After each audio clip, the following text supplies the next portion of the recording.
یو بزرگ له یو کس راله یاره جی وي ډېرې زیاتې مسلې دي راته ډېر زیات شکایتونه یې ورته وکړه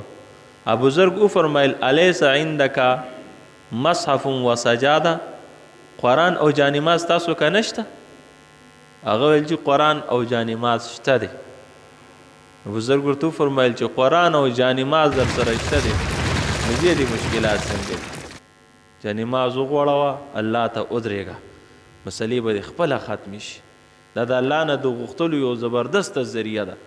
قرآن کلاو کا تلاوت شروع کا تدبر پویا په د هغې په معنو کوه ته باندې به د الله د خیرونو د برکتونو دروازې کلاو شي نن هم ټول خلک خوشحاله دي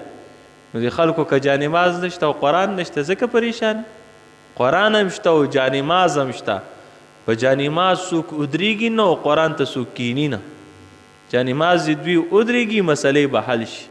او قرآن ته د دوی کیني مسلې به د خلکو خود به خود حل شي